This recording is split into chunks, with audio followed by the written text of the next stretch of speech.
देश और दुनिया की तमाम छोटी और बड़ी खबरों के लिए हमारे चैनल को सब्सक्राइब करना न भूलें और बेल का बटन जरूर दबाएं।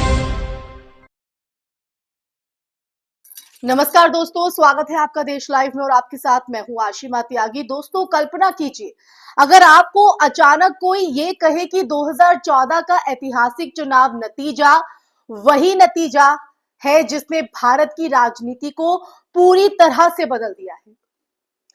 दरअसल किसी विदेशी खुफिया एजेंसी का ऑपरेशन था।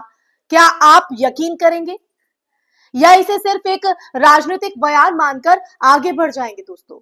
लेकिन जब यह दावा किसी साधारण शख्स ने नहीं बल्कि कांग्रेस के वरिष्ठ नेता और पूर्व सांसद कुमार केतकर ने किया हो तो सवाल थोड़ा बड़ा और गंभीर भी हो जाता है दोस्तों। और इसी गंभीरता के साथ आज हम इस चर्चा के माध्यम से बात करेंगे 2014 चुनाव, कांग्रेस की भारी हार और कथित CIA यानी कि मोसाद साजिश के उस विवादित दावे की जिसने सोशल मीडिया पर नया तूफान खड़ा कर दिया है। आज हम इसी संदर्भ में चर्चा करेंगे। चर्चा में आगे बढ़े उससे पहले आप लोगों से अपील, इंसाफ की आवाज को बुलंद करने के लिए और सच्ची पत्रकारिता के लिए हमारा यानी देश लाइव का सहयोग करें। साथ ही डिस्क्रिप्शन में दिए गए लिंक को ओपन कर ज्वाइन बटन दबाकर आप हमसे यानी देश लाइव से सीधा जुड़ सकते हैं। दोस्तों चर्चा में आगे बढ़ते हैं। केतकर साहब का मैंने जिक्र किया, उनका ये कहना है कि कांग्रेस की सीटें 206 से सीधे 44 पर आ जाना कोई स्वाभाविक राजनीतिक घटना नहीं थी। उनके मुताबिक इसे ऐसे समझना होगा जैसे कोई शक्तिशाली खिलाड़ी पर्दे के पीछे से चुनावी डेटा, जन भावनाओं और सामाजिक पैटर्न को समझकर चुनावी हवा को मोड़ देता है।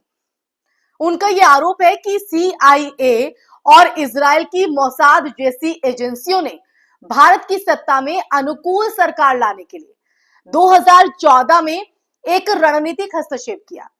ये दावा भले ही भारी लगे दोस्तों, लेकिन ये जो चर्चा है वो इसलिए भी महत्वपूर्ण बन जाती है क्योंकि 2014 वही साल था जब भारत में digital data, social media micro targeting और चुनावी रणनीतियों का नया युग शुरू हुआ। इसलिए मैंने 2014 का जिक्र किया है दोस्तों। अब सवाल यहां पर यह उठता है कि क्या यह सिर्फ एक राजनीतिक बयान है या इसके पीछे कोई भू राजनीतिक तर्क भी मौजूद है। अमेरिकी और इजरायली एजेंसियां कई देशों में अपने हितों के मुताबिक शासन परिवर्तन को प्रभावित करने के लिए जानी जाती है। इसे इतिहास में कई उदाहरणों से समझा भी जा सकता है दोस्तों। मध्य पूर्व, अफ्रीका, दक्षिण अमेरिका, ये सब CIA ऑपरेशन के पुराने फाइलों से भरे हुए हैं। वहीं मोसाद अपनी आक्रामक विदेश नीति और रणनीतिक इंटेलिजेंस के लिए प्रसिद्ध भी है। और ऐसे में ये सवाल कि क्या भारत भी उस वैश्विक प्रयोगशाला का हिस्सा बना, बिल्कुल अनदेखा करने के लायक नहीं है दोस्तों। केतकर का जो तर्क है, जो बयान है, ये भी कहीं ना कहीं है कि अमेरिका और इजराइल को ऐसी सरकार चाहिए थी जो भू राजनीतिक गठबंधनों में उनके साथ खड़ी रहे, चाहे वो पश्चिमी एशिया की राजनीति हो, हथियार सौदे हो या चीन को घेरने की रणनीति। ये भी संयोग नहीं है कि 2014 के बाद भारत, अमेरिका, इजराइल की त्रिकोणीय नजदीकियां तेजी से बढ़ी। डिफेंस डील से लेकर इंटेलिजेंस शेयरिंग तक। क्या ये सिर्फ कूटनीतिक विकास था या पहले से तय रणनीति का हिस्सा? यही वो बिंदु है जहां केतकर का ये आरोप अचानक बहुत ज्यादा राजनीतिक नहीं बल्कि बहुत ज्यादा रणनीतिक लगने लगता है दोस्तों। अगर चुनावी डेटा की बात करें तो 2014 वो चुनाव था जिसमें डिजिटल प्रोफाइलिंग, बूथ स्तरीय माइक्रो मैनेजमेंट और मतदाता मनोविज्ञान का अभूतपूर्व इस्तेमाल हुआ।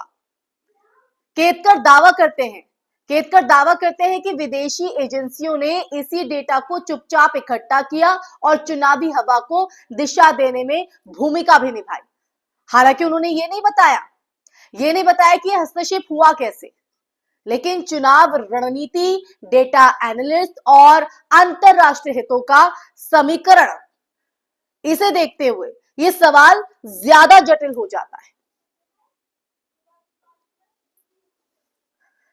लेकिन आइए दूसरी तरफ भी नजर डालना बेहद जरूरी है। 2014 में कांग्रेस खुद कई मोर्चों पर कमजोर थी। भ्रष्टाचार के आरोप, नेतृत्व संकट, आर्थिक ठहराव, आंतरिक कलह और लोकसभा स्तर पर कमजोर संगठन।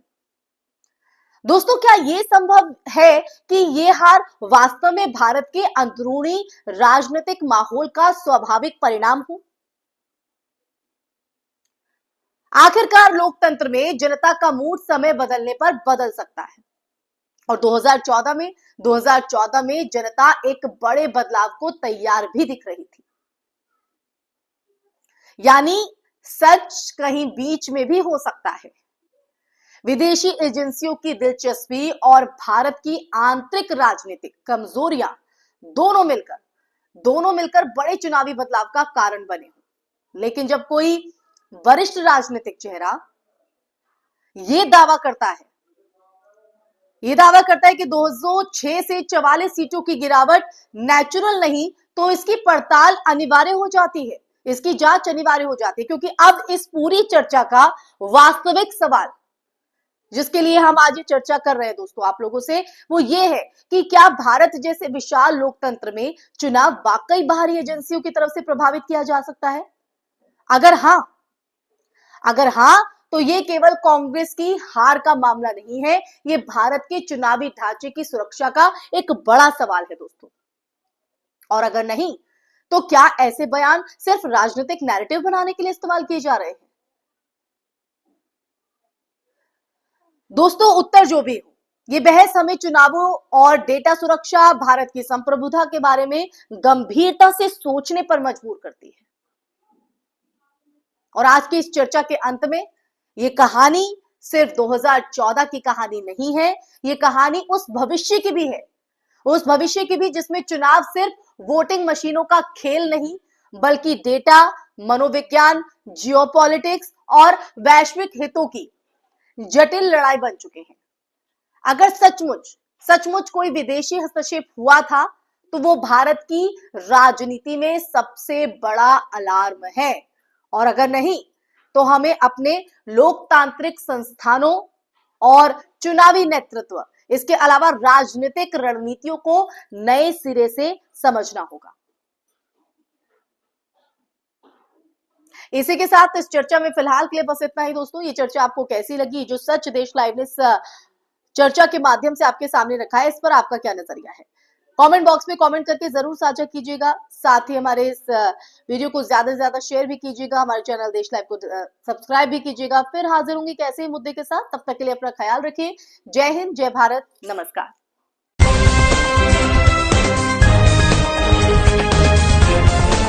देश और दुनिया की तमाम छोटी और बड़ी खबरों के लिए हमारे चैनल को सब्सक्राइब करना न भूलें और बेल का बटन जरूर दबाएं।